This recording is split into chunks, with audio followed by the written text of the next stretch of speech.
The time, 18. Shot, Jordan, Michael Jordan. Collins driving, almost lost the handle. Chalmers for the tie. Got it with 2 seconds. Unbelievable. 3 seconds at midcourt. Jenkins Gives it to Jenkins for the championship.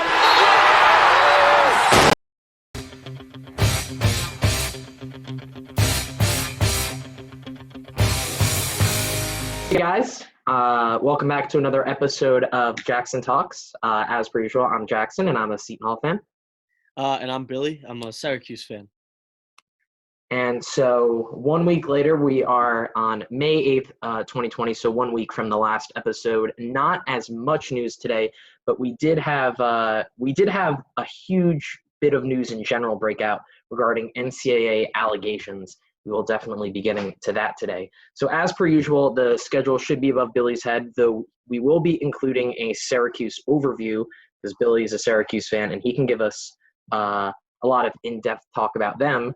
We did talk a bit about Elijah Hughes on our first episode, so we'll see about Syracuse after that. Yeah. So as per usual, we'll talk about players who are in the NBA draft process, and one of the players that is staying in the NBA draft is Tyler Bey. 13.8 points per game, 9 rebounds per game, all Pac-12 second team. Colorado is one of those teams that kind of hung around the top 25 for most of the year. Billy, is Colorado even a tournament team without Tyler Bey? Are they still decent enough to be able to compete? I think they're probably borderline at best. I think that they've pretty much lost most of their significant talent. I saw that the list came out basically last week of the Power 36 rankings, and they're not even in the honorable mentions category. So they're going to be in for a rough road, I think. And I think that they're just one of those teams where it was their moment last year to kind of take advantage of the talent that they had, and they didn't get an opportunity to finish that, unfortunately. But now I think that they're going to be kind of retooling once again. So I think at best they're probably a very fringe tournament team, but I definitely think they're more of a safe NIT pick than anything else.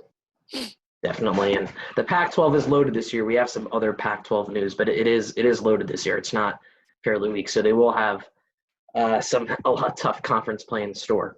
Exactly. Another guy who also is staying in the draft is Rashawn Hammonds of Georgia. He was a junior forward, averaged 12.9 points per game, 7.4 rebounds.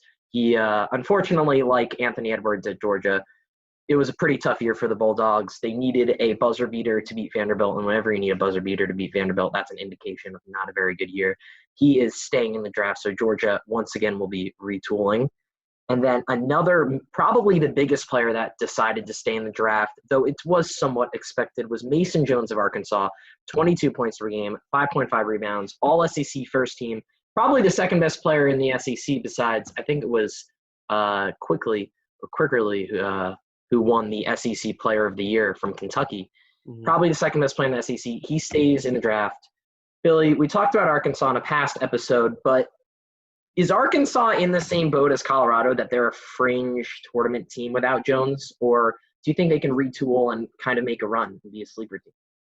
I think that they're definitely in a better spot than Colorado. I think they have more talent. I do think that they're not really a safe tournament pick per se, but they didn't lose as much talent as a Colorado. I would say they're probably in the 40 to 45 range in the country, kind of like that LSU category, maybe a UConn, maybe like a Penn State. That area, even Dayton after the loss of Obi Toppin, I mean, they're going to obviously regress without a player that put up the production that he had. I believe what he had, 22 points per game. Yeah. 5 rebounds. So, yeah. So anytime you lose a player like that, you're going to regress. That's just the bottom line, unless you have an insane recruiting class. But his surrounding cast last year was a stronger team than for example, like Colorado, where they were a little bit more dependent on their top talent. So the SEC should be interesting, though. Obviously, Kentucky is still going to be incredibly strong. I believe they have the top draft class next year. Tennessee as well, LSU. So it's going to be hard, but I believe they had like the 4th best recruiting class in the SEC. Yeah. So they shouldn't be in terrible shape. We talked about they actually have quite a few 4-star guys coming in. Yeah. including at the guard I position. believe I found that they have four-star recruits coming in next year. So they are retooling, and they do have the guy from Nevada as their head coach, Eric Musselman. So they do have a solid coach. They have a solid foundation in place, and we'll see if that can propel them back into the tournament they were probably going to be in this year. See if they can make it again next year. Yep. And so some other players that another player that also decided he was staying in the tournament was Sabin Lee. He was a junior guard from Vanderbilt, 18.6 points per game, 4.2 assists per game. We usually don't promote Vanderbilt slander on here, but Vanderbilt is one of those teams that consistently struggles to get out of the hole. And this is kind of one of the reasons why. It was kind of similar with Wake Forest, is that whenever they seem to be putting things together, they got some wins in conference play this year, they lose a guy. So we'll see what happens there. And then some players that actually a player that actually said he was not hiring he was not going to the easiest way to word this is a player who hired an agent, but it was an NCAA eligible agent, so they are eligible to come back, as Jared Butler. We've talked about a bit. He is hugely dependent on whether Baylor is possibly the favorite for the NCAA title or just a very, very good team. So we'll see what happens with him. And now moving on to transfer and recruit news, which was really the big news of the week. Arguably the biggest news non-related to NCAA allegations was Oliver Sarr, the Wake Forest junior center, committing to Kentucky.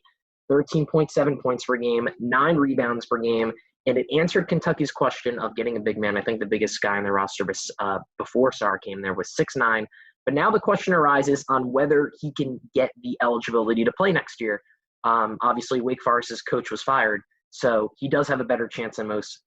Billy, one, do you think Sarr is going to be able to play this year? And two, if Sarr does play, is Kentucky now a possible championship contender, or are they still in the category of just very good teams? I think for your first question, it's hard for me to have an opinion. You know, this stuff, it's kind of arbitrary. It's very situational. It's kind of hard to predict. My guess, like you said, you mentioned the fact that his coach got fired. So I would say that his chances are probably better than not that he will be able to transfer out of there.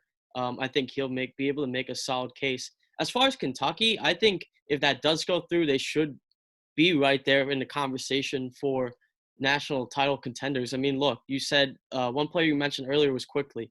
He's coming off an insanely good year, and he's going to be back next year. They have some solid players like Hardy. Nick Richards is still there. So I actually think Richards is leaving. Oh, is he really? For where? I think he's declaring for the NBA draft. Oh, okay. I didn't even see that. But still, regardless of that, they're gonna have. Do they still have BJ Boston as well? They do. BJ, they have the top recruiting class coming in. Yeah. So yeah, like we mentioned before, their recruiting class is so strong, and they have Coach Cal there, and obviously, so I think him coming in is going to be a huge presence. And like you said, their one weakness was size. They didn't have a ton of size. So if they're able to kind of go in and add that size to their roster, I don't see why they can't compete for a national title. Nothing's a sure thing, obviously, but I think they'll be right near the top of the list. Especially with the recruiting class, they were sorely missing the big guy because they're going to lose Richards. And I think they also lost E.J. Montgomery, who wasn't a fantastic player, but he's also still a 5-star recruit, had a lot of talent and a lot of size. Yep. Sarr is going to be asked to carry a lot. And I think Justin gave me a similar answer last week. You never know with the transfer process what's going to happen. It's a lot different in each case in basketball. So yeah, it's almost impossible to predict that stuff. So yeah, it's hard to say. So getting on to some recruiting news, we'll first briefly mention that Jackson Robinson, he was a 4-star recruit in the 2021 class, has reclassified to 2020. He's going to enroll at Texas A&M. Texas A&M with Buzz Williams. I am very high on Buzz Williams. You could probably make a list of all the coaches I'm high on. Buzz Williams has turned around 2 programs. He's now trying to turn around Texas A&M. They will get their 4-star guy next year.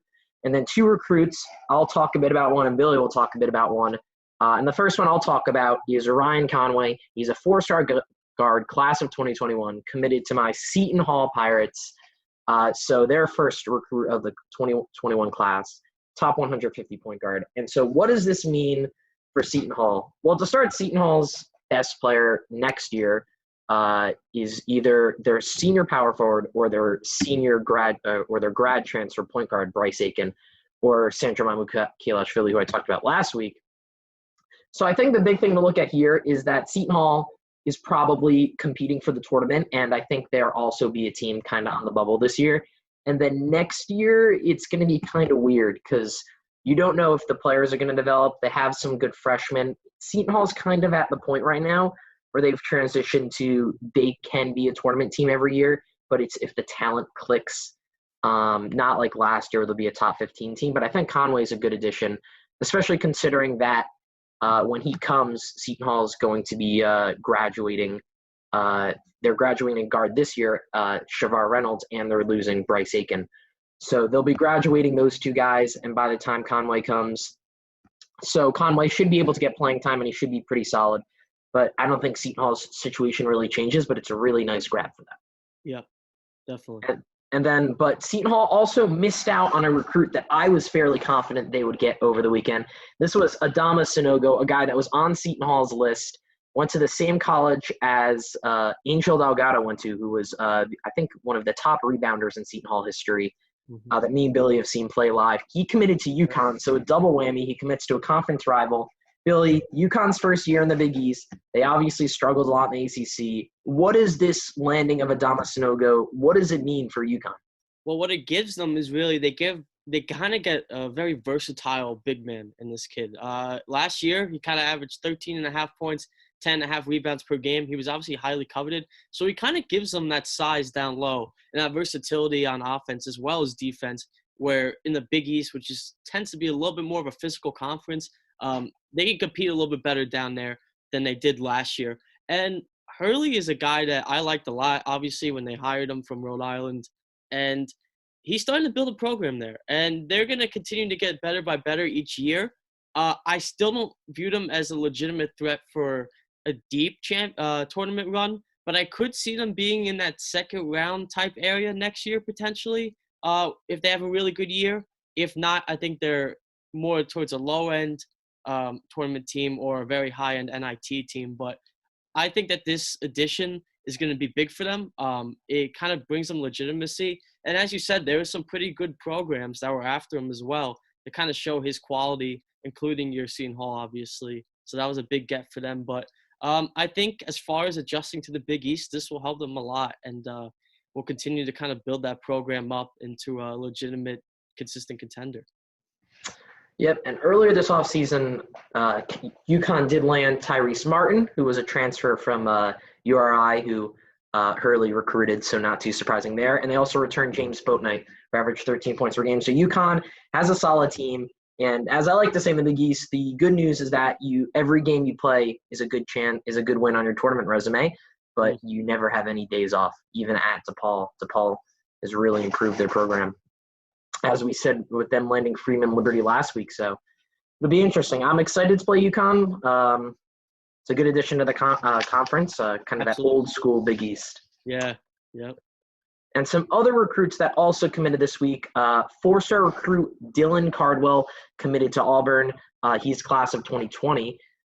Good land for Auburn. We're going to talk a bit about them in the scheduling part of it, but Auburn they've kind of transitioned from a pretty good team to a team that could consistently be top 15, top 20, competing for the SEC title. That's a good land for them. And another SEC team, Missouri, we talked about them landing guard Dylan Buggs earlier. They also landed three-star guard for their class of 2021, Anton Brookshire. He dropped 33 on Oak Hill Academy, which Billy knows that's where Carmelo Anthony went. So pretty solid recruit from Missouri. And then arguably the second biggest transfer news of the week that wasn't really highly covered in the news, at least from what I saw, was Jose Perez transferring from Gardner-Webb, 15.2 points per game, 6.5 rebounds. He's a sophomore guard, so he probably won't be eligible immediately, committing to the Marquette. Billy, Marquette, obviously, they're losing Marcus Howard off a year where they were going to be a fairly low seed in the NCAA tournament.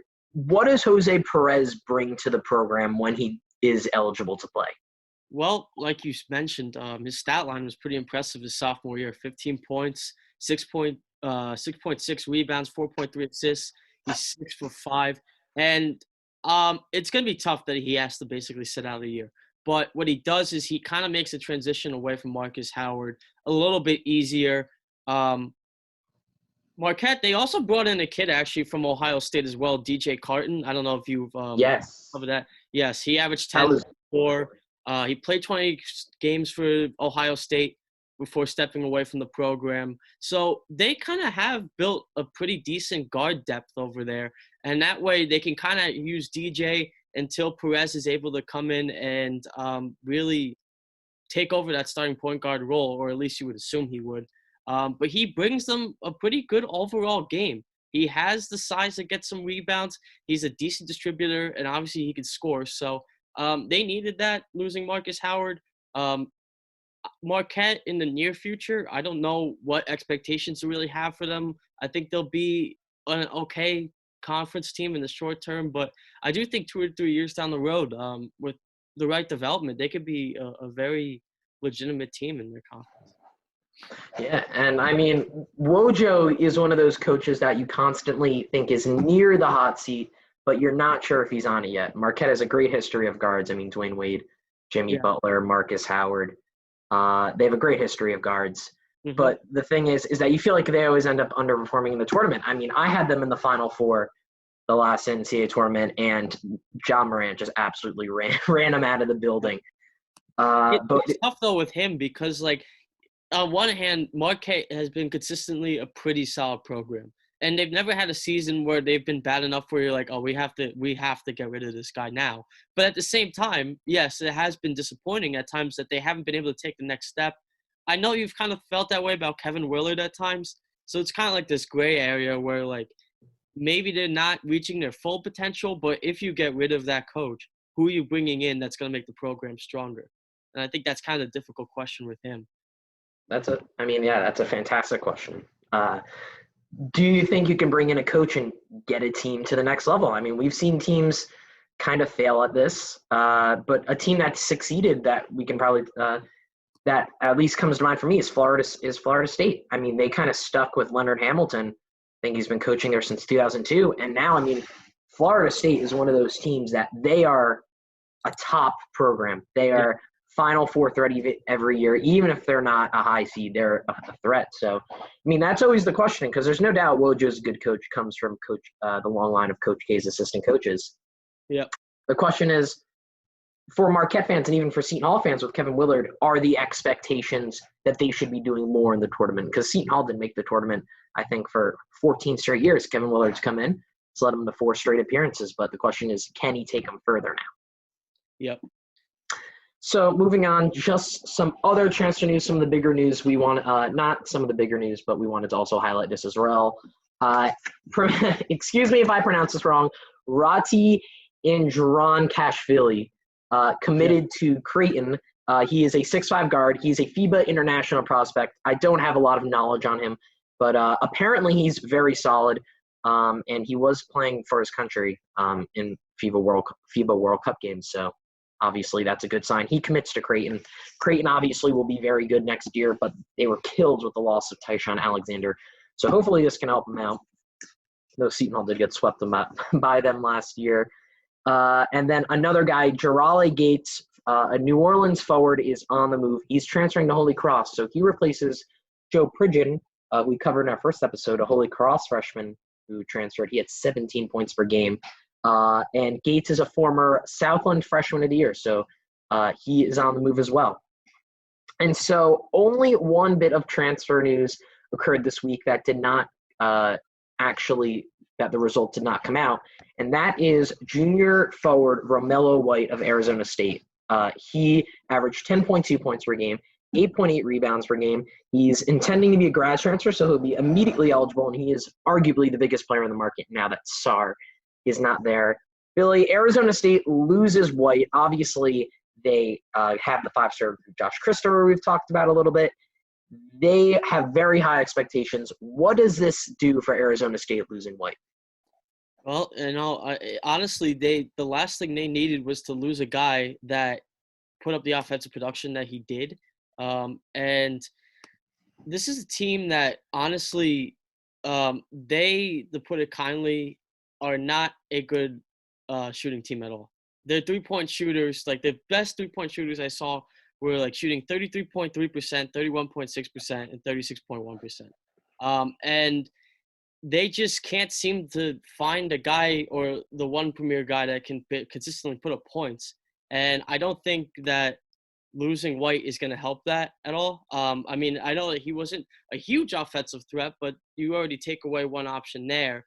And honestly, this program in general, even though they've had relatively high expectations, it always feels like something pops up along the way where they have to rebuild a certain position or something kind of goes to the wayside. They've also lacked basically like star players throughout the years. So they kind of being plagued by inconsistencies. And again, now they're going to have to fill another hole for next year in a year where they have relatively high expectations. So it's just kind of another wrench for that program where they've been close and they've had the potential, but they just have these little holes that are kind of holding them back from what their full potential could actually be. Yeah, I think I've said this in a previous episode, is that I'm not convinced on Arizona State. To start off, Christopher is a great – I mean, it's always great to get a 5-star recruit, but how often does a 5-star recruit kind of bust if they're not the number 1 or number 2 guy? Hurley and Arizona State do have a history of really falling flat in conference play. The last NCAA tournament, I think they'd beaten Kansas at Kansas. They were like the number 3 team in the nation, or at one point are very highly rated. And then they lost to Princeton, and they fell apart in conference play, and they ended up playing in the playing game against St. John's. Mm-hmm. And they ended up, I think, getting bounced in the round of 64. So, I mean, I've said it. I mean, you can go. I mean, like, the one thing they do have is they're pretty good down low. They have a decent interior presence. But the problem is to make a legitimate run for a national title, to make it deep into the college basketball season, you need to have more than that. I mean, that can win you some conference games, and that you could grind out some decent wins with that. But in the long term, you can't make a run if you don't have enough offensive firepower around that. And they just can't seem to find that really with that program for whatever the reason may be. I mean, yeah, bad shooting is definitely a problem. I mean, think NCAA tournament, one bad shooting night and you're done. I mean, I know it firsthand. Seton Hall lost to Gonzaga. First year they made the tournament after breaking that drought. Isaiah Whitehead went 0 of 10. Last year with Wofford, Fletcher McGee, I think, went 0 of 11 against Kentucky. I mean, and he's the best. He has the most made three-pointers in college basketball history. So, I mean, one bad shooting night and you're done. And to already start, you don't have a great shooting team. I mean, Arizona State is one of those teams that when they do it, I'll be convinced. It's kind of like Villanova. Yeah. I wasn't really convinced on them. And once they won the national championship, that's when you're like, they can do it. And, I mean, maybe that's what Arizona State needs, just a few breaks. Yeah. So there are no major players returning this week, so that's the first time. So we're going to just gloss by that segment. But no major players did decide they were going to return this week. There was some news that Mac McClung was going to return, but his sports agency said that was false. So no major players returning this week, but there was a lot of scheduling news. And so we're going to start with the 2021 Maui Invitational Field that was announced. Butler, Houston, Notre Dame, Oregon, St. Mary's, Texas A&M, Wisconsin, and Chimade. And the first thing I saw with this field was kind of the lack of star power. And my question to you, Billy, is the Maui Invitational no longer have the allure it did before? Is it no longer the premier non-conference tournament? I mean, I could tell you firsthand that one tournament that kind of stood out to me better than the Maui tournament and was pretty strong last year as well is the Battle for Atlantis. I mean, this year they have Creighton, Duke, Ohio State, Texas A&M, West Virginia, Wichita State. There's some pretty good programs in there. And last year, obviously, as you know, as a Seton Hall fan, they had some good programs as well. You guys, Oregon. So to me, it feels like in recent years, for whatever the case may be, people are starting to shift away from that tournament, and it's starting to get a little bit more spread out. There's even the Wooden Legacy tournament as well, which is only 4 teams, but it's Georgetown, Kansas, UCLA, and Virginia, which is 4 very good programs. And we'll be getting to that later. Yeah. So it's the Maui thing. It's still relatively strong. I mean, if you look at those teams, there are decent programs in there. I mean, Butler is a good program. Houston's a good program. So Wisconsin as well. So there's still premier teams, but it's not like in the past when you looked at Maui and said this is the preseason tournament. Now it's a little bit more spread out, which I think is actually a good thing for college basketball fans because the amount of options you have now is a lot better and more diverse. Mm-hmm. And then some other scheduling news. Auburn and Memphis were added to the State Farm Arena event that we talked about last week. So that will be an intriguing game between the two kind of Tigers. And then Oklahoma and Arkansas are starting a multi-year series in Tulsa, which is also another interesting game to watch. But arguably the non-conference game at MSG, Villanova versus Virginia. They played there 2 years ago at Villanova. DiVincenzo had that game-winning tip-in. Really, is this the non-conference game to watch? And then, secondly, do you have an early prediction on it? I'm gonna say yes. I'm gonna say it is. I mean, it's kind of hard to argue. I mean, I've seen some polls where Villanova is 1 in the country and Virginia's 4. I mean, it doesn't get much better than that. Villanova, I mean, unless I'm missing something, have they lost any key players really for that team? Sadiq Bey is in the draft process but can return, and he is one of those guys that is firmly, like, people are not sure if he's coming back. Yeah, but he's even not a sure thing. But you look at their team that was pretty strong last year, and pretty much all of them are coming back. And then you have Virginia, where they lost Braxton Key, and they also lost. I always have a tough time with D.I. Key, the center. Yeah, D.K. Yeah, I always had a tough name. He killed us at Syracuse, so I hate him, to be honest. But those are their only key losses as well. And it's 2 excellent coaches, and with these 2 teams, it's kind of hard to make a prediction. When Virginia plays the defensive game to its absolute maximum, which often they do in recent years, I honestly pick them against anyone because it is almost impossible for them to score against them at that point. But when you look at Villanova, they're probably slightly more talented. But Virginia's so well coached and their players fit their scheme so well that it's kind of hard to ever rule them out of any game despite who they're playing. If I had to guess, I guess I'd go with the bold prediction and say Virginia pulls it off in a close one, but Villanova is a scary team next year, and I think that those are 2 teams that could easily meet in the Final Four or the Elite Eight late in the season.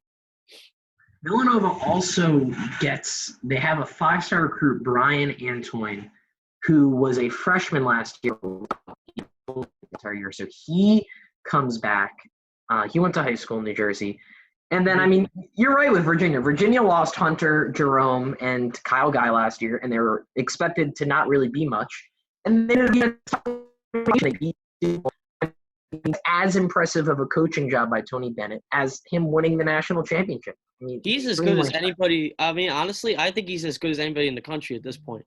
I think what he's done, I mean, it was always the only thing that held him back for a while was the tournament, obviously, and losing in the first round of UMBC. But my God, like the last 2 years, the coaching job he's done has been phenomenal. And he gets the most out of his guys consistently. So to me, honestly, for my money, I think he's as good as any coach in the country. Bennett versus Jay Wright, definitely something to watch. Some other non-conference games that we want you guys to keep an eye on first. Texas A&M versus Tarleton State, and maybe not a huge game to watch, but I did want to take this second to say that Tarleton State is a new D1 team. So there are actually 4 new D1 teams. So, and they are coached by Billy Gillespie, who actually used to coach Kentucky before John Calipari went there and led Texas A&M to the Sweet 16. So that'll be a homecoming for him. And then Cincinnati versus Richmond. I can't get enough of Richmond. I think they're going to be really a favorite for the Atlantic 10 next year. That is a home-and-home series starting in Cincinnati. And so 2 more things we definitely want to talk about. First is San Diego State versus BYU. This may have been a huge game last year. San Diego State obviously lost some guys. BYU lost some guys, and they also got some guys. Billy, do you think this will live up to the how important do you think it is for big non-conference, big mid-major programs to play each other in the non-conference portion? I think it's good come bubble time. I mean, when it gets to the bubble time, when it gets to Selection Sunday, it's always nice to look at those teams and look at those games and say who won. I mean, it might be a bit unfair, and obviously you still have to take the grand picture of everything. But I mean, San Diego State and BYU, those are two teams that always seem to be like right there on the edge. So I think it's kind of fun to watch those teams play and think that it's going to have implications down the line for who makes the tournament, and that's very possible. And I think that's the case here. Kind of like you said, both these teams have lost a little bit of talent. I think San Diego State being at home is definitely going to help them, and I do think their team is a little bit stronger than BYU. So if I had to make a prediction on that, I think San Diego State takes it. But I mean, if BYU is able to go into San Diego State and win, I think that's huge for their tournament chances. As long as they go out and do their job in the easier games that they have and beat up on the schools that they should beat up on. So I think it's an interesting matchup for sure, and hopefully that's a matchup we end up getting this season. If we do have a season, if there's any schedule changes, but I think that'd be fun. Definitely. And the last bit of scheduling news I will ask about is you said the Wooden Legacy before. Kansas, Virginia, TV Classic was announced. Baylor versus Rutgers, Gonzaga versus Tennessee. Which one sounds more interesting to you? Between Baylor versus Rutgers and Gonzaga versus Tennessee. Or which of the tournaments sounds more interesting? Oh, okay. You know, I gotta say, I think the Jimmy V Classic to me is a little bit more interesting simply because of one game, which is Baylor versus Rutgers. I'm so curious to see if Rutgers is able to kind of build on what they did last year. This is obviously a program that, quite frankly, sucked for a long time, but had an incredibly good year last year, kind of almost out of nowhere. And I want to see if they're able to continue to build off what they did last year. I mean, as far as the win legacy goes, Kansas, Virginia, UCLA, and Georgetown, for the most part, you kind of know what you're getting with those schools. They're going to be pretty good. Georgetown is a team that's not been quite what they've been in the past, so they could be probably maybe the biggest question mark out of the win legacy group. But to me, I think Baylor versus Rutgers is a fascinating game. I think it's going to be a very interesting challenge for Rutgers to kind of go against Baylor, which has been obviously a lot more established in recent years. And even Gonzaga versus Tennessee is a pretty interesting matchup as well. Gonzaga obviously is one of the elite programs, but Tennessee has gotten some good recruits in there in recent years, and they're a little bit on the rise. So to me, I think the Jimmy V Classic is a little bit more appealing for me personally. Definitely. And so now to get into the other news segment, the other news, and we are going to talk about the heavier news. I'm not going to go through all of them. They should be on your screen at some point. But basically, there was okay. How worried are you about Kansas, and how worried should you be if you're a Kansas fan and they're 5-1? You know, it's kind of, if I was a Kansas fan, I wouldn't be overly worried. I think, to be honest with you, I haven't been too in depth with the violations, but like you said, this situation hasn't been too bad in the past for other schools that have been in similar type situations. Also, I don't think the NCAA really wants to put the hammer down on a big program like Kansas at this time. And I think that unless the evidence is overwhelming of their violations or they really get caught red-handed, I think it would probably be more towards a slap in the wrist than anything too substantial. I think these days it's going to take a lot to get a very serious violation, in my opinion, because the rules are loosening a bit on what you can do with recruits and what recruits can get in return for their services. Not officially yet, but you've heard rumblings that they're going to try to loosen the rules. So I think Kansas probably has nothing to worry about. But again, it's the NCAA, so you really never know until the actual punishments come down. We've seen stranger things happen before. but my guess is that they'll end up being relatively okay at the end of it.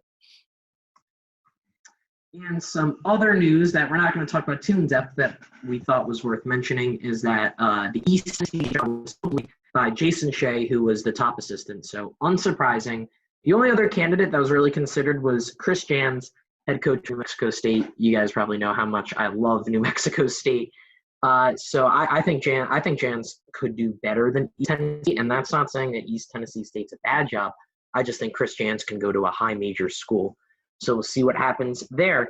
So 2 more things to talk about today. And the first is that, Billy, you are a big Syracuse fan, and the viewers probably want you to probably wonder what Syracuse is doing next year. So can you just give us a general overview on your expectations for the team and the players to watch? Just kind of a little bit of a review of last year. We were kind of dealing with the losses of probably two of our best players in recent memory, Tyus Battle and O'Shea Brissett. Tyus Battle right now, I don't even believe he's on an NBA roster, despite declaring for the draft.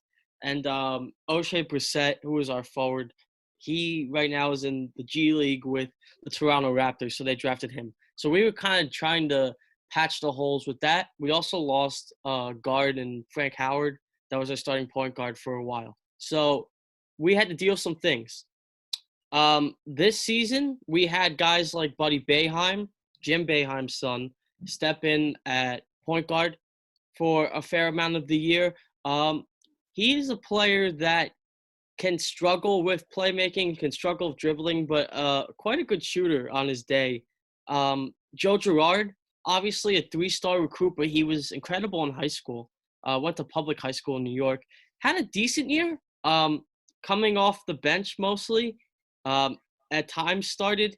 He was a little on and off, but he's a player that they kind of have in the long-term plans for this program. Same thing with Buddy. As far as down low, we did lose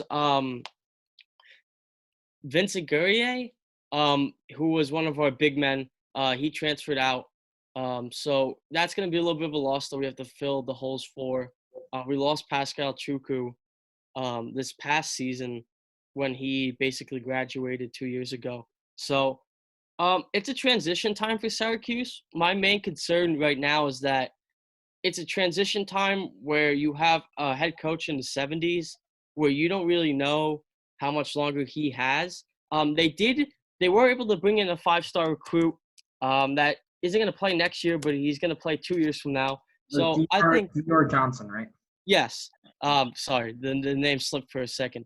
But yeah, that will help 2 years from now for sure. But the problem is in the short-term future, they're kind of in a tough position because they're not going to be a top team in the ACC, at least in my opinion.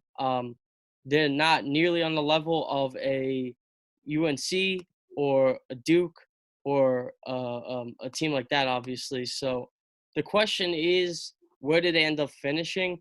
My guess is that because Girard will develop a little bit, because Buddy Boeheim will develop a little bit, I think you could probably count on them finishing middle of the ACC. Maybe a 1 or 2 spot improvement from where they were last year. And you also said that you mentioned Elijah Hughes last episode, right? First episode, actually. We talked about how he officially declared for the draft. Yeah, that's going to be a big loss for us. He was by far our best player last year. Very versatile player, forward, could kind of do it all. So we're going to have to fill his hole as well. So they still have Malik Dolezaj. He's a big man, power forward.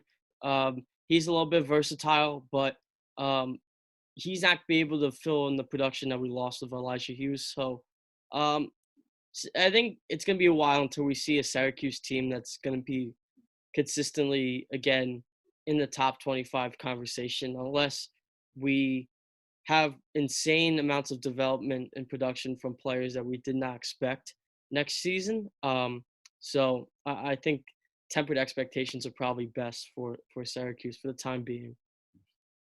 And that is your Syracuse review brought to you by Billy. Billy, we want to thank you for coming on today. A lot of great discussions surrounding the news. If you guys like this content, like and subscribe. Hopefully we'll have Billy on for another episode. Definitely. Thank you for having me on. Of course.